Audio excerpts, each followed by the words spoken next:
PhD Viva, also known as the Viva Voce or oral defense, is the final step in earning your doctorate. It's an oral examination where you defend your research before two academic examiners. During this session, you'll answer questions about your research goals, methods, findings, and conclusions. In some countries like the USA, Iraq, and Kurdistan, this process is called the PhD defense. While it might seem intimidating, the Viva is designed to confirm your research's originality, your understanding of its contribution to the field, and that the work is truly your own. Failing is rare, so approach it with confidence. Typical PhD Viva involves two examiners, an internal examiner from your university and an external examiner from another institution. The internal examiner usually chairs the session, ensuring all university protocols are followed.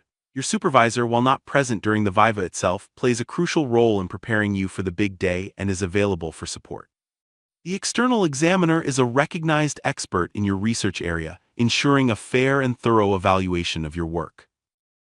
Most Viva Voce exams last between 1 and 3 hours, but there's no strict time limit. A longer Viva doesn't necessarily mean there are problems with your thesis. Sometimes examiners simply enjoy the discussion. On the other hand, a shorter Viva might indicate that your examiners are satisfied with your work and your responses. The key is to stay calm and focused, regardless of how long the session lasts. The main goal of the Viva is to confirm that your research is original and not plagiarized. For a doctorate, making a significant new contribution to knowledge is essential. By discussing your work with you, examiners can ensure you fully understand your thesis and that the research is genuinely yours. This process upholds academic integrity and the value of the PhD. Almost all PhD students must complete a Viva. Exceptions include PhDs by publication, where the work has already been peer-reviewed, and in some countries like Australia and New Zealand where logistical challenges mean the process may differ.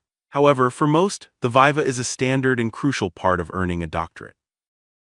Universities set their own Viva processes, but most follow a similar format. Before the exam, you may help choose your external examiner, ensuring they're an expert in your field but not someone you've worked closely with. After submitting your thesis, usually digitally, there's a waiting period of 1 to 3 months. This gives examiners time to review your work and you time to prepare. Your supervisor will likely offer a mock Viva before the real exam. This practice session helps you get comfortable with the types of questions you might face and allows you to practice discussing your thesis. It's a valuable opportunity to receive feedback and refine your answers, boosting your confidence for the actual Viva.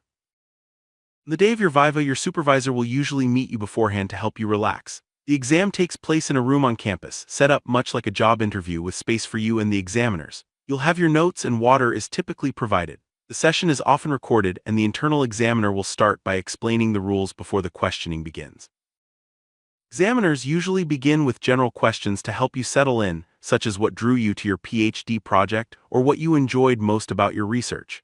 These icebreakers are designed to ease you into the discussion before moving on to more specific questions about your thesis. It's a chance to show your passion and set a positive tone for the Viva. After the initial questions, examiners will delve into specific arguments and details from your thesis.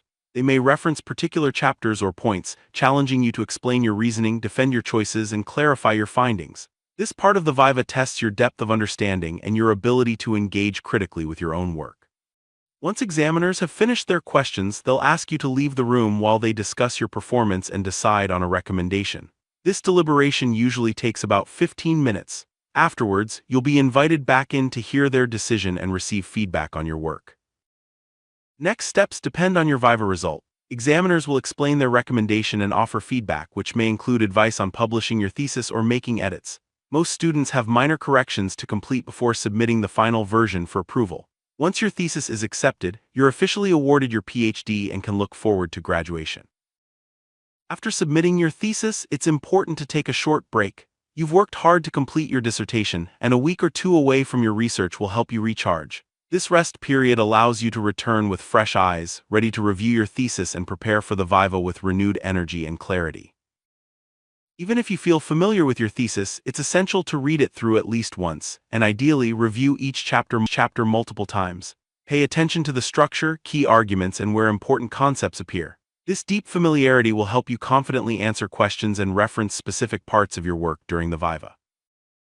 The Viva isn't a closed-book exam, so you can bring your thesis with you. Make it easy to navigate by annotating key arguments, marking important pages, and adding notes in the margins. A well-annotated thesis helps you quickly find references and supports your answers during the discussion. While you can't predict every question, you should anticipate likely topics and prepare bullet point answers. Focus especially on areas where you feel less confident or where your arguments might be challenged. Practicing your responses will help you think critically about your work and boost your confidence for the Viva. Your examiners are chosen for their expertise, and their perspectives will shape the questions they ask. Take time to familiarize yourself with their research. Understanding their interests can help you anticipate their approach and tailor your responses accordingly. Participating in a mock Viva is highly recommended. It won't cover every possible question, but it provides valuable feedback on your answers and presentation style. Your supervisors can point out if you're too hesitant or overconfident, helping you refine your approach before the real exam. Though it may sound surprising, the Viva can be an enjoyable experience. It's your opportunity to discuss your research with two experts who have read your work in detail. Embrace the chance to showcase your ideas and engage in a meaningful academic conversation. With good preparation, you can approach the Viva with confidence and even enjoy the process.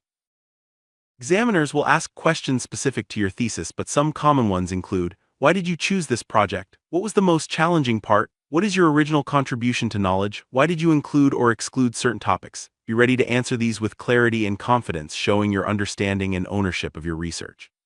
You'll likely be asked to explain why you included or excluded certain topics or methods in your research. Be confident in your decisions and prepared to justify them.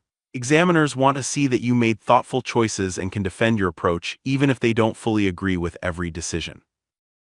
Common question is what you would do differently if you repeated the project. This isn't meant to undermine your thesis, but to see if you can critically evaluate your own work and learn from the experience. Be honest about what you might change and what you've learned during your PhD journey.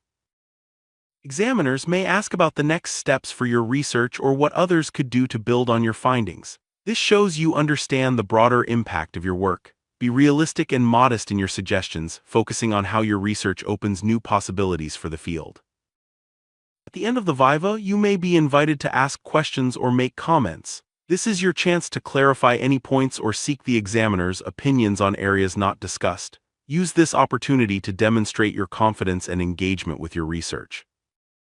The vast majority of students pass their Viva. By the time you submit your thesis, you're an expert in your field and well prepared to discuss your work. Your supervisor will ensure your thesis is ready before you reach this stage, making outright failure very rare.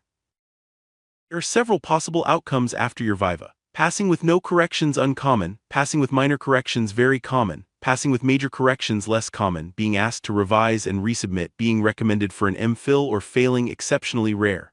Most students are asked to make minor corrections before their PhD is awarded. Passing with minor corrections means your thesis is essentially sound, but you need to fix small issues like typos or missing references. You'll usually have 3 months to make these changes. Major corrections require more substantial revisions, such as clarifying arguments or rewriting sections, with up to 6 months to resubmit. A second Viva is not usually required for major correction. If your thesis needs significant additional work, you may be asked to revise and resubmit. This outcome is rare and means your research is promising but not yet at PhD standard. You'll have about a year to make improvements and will need to attend a second Viva to defend the revised thesis. In rare cases, your thesis may be recommended for an MPhil instead of a PhD, or you may fail outright. An MPhil is a research master's degree that doesn't require a substantial original contribution. Failure is extremely rare and usually only occurs if the thesis is fundamentally flawed or submitted against your supervisor's advice. If you believe your Viva outcome was unfair, you may be able to appeal through your university's process. However, appeals can't usually be made on academic grounds, as examiners' judgments are final. Grounds for appeal include poor supervision or irregularities during the Viva, such as interruptions or unsuitable conditions. Always check your university's guidelines if you're considering an appeal.